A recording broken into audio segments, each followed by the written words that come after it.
Curb appeal. Let's talk about curb appeal. What does that even mean anyway? Well, what curb appeal means from a real estate perspective is, how does your house look from the curb? In other words, as a buyer is driving up to your house and they're seeing it for the very first time from the curb or from your driveway, how does it look? Does it look good? Does it look old and tired? Is it inviting? Is it energizing? These are some things that buyers are constantly keeping in mind as they are pulling up to houses that they are looking to buy. And so Thea, tell us a little bit more about what your buyers look for and how it makes them feel when they drive up to a house that has either really good curb appeal, and what does that mean? What are some specifics with that versus a house that doesn't have good curb appeal? Can you give us some examples?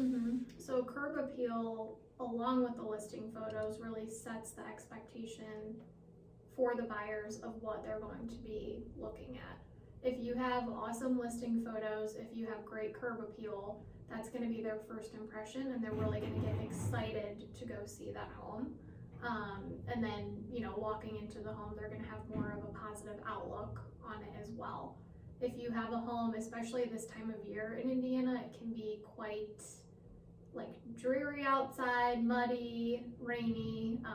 So you want to make sure that everything is well kept as best as possible, because if you have a home that's not, it's just going to kind of set more of a negative tone for the buyers walking in from the beginning. And keep this statistic in mind. According to the National Association of Realtors, almost 50% of buyers have rejected the house that they are seeing by the time they walk in the front door. The reason is because they don't like the neighborhood, they don't like the exterior amenities, they don't like the way the houses look, they don't like the way the neighbors look. Now, we're not suggesting that you have any control over the neighbors, but what we are suggesting is that you should make sure that you are taking control of how your house looks. So making sure that you have seasonally appropriate flowers, plants outside. You should always, always, always have fresh mulch outside your house. Fresh mulch looks fantastic. Your house should have been recently painted.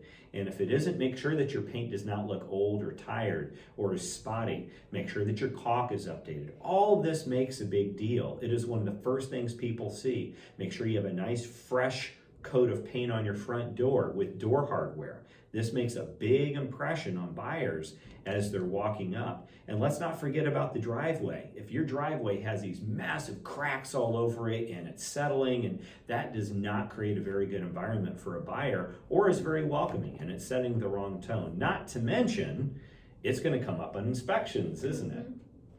Every single time. So keep in mind the very first thing that you want to do if you're preparing your home for sale is go outside to the curb first. Look at it from a buyer's eyes. What is the very first thing they're going to see as they pull up to your house? Does it make them excited? Does it make them disappointed from the pictures they saw? Is it inviting and going to want to encourage them to come inside or not?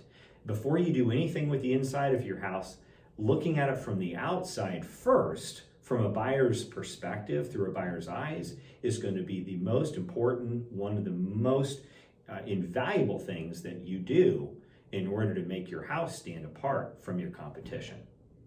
Don't forget to share and like and comment on this. If there's any comments that you have or ideas that you have maybe that we didn't cover, we'd love to hear them.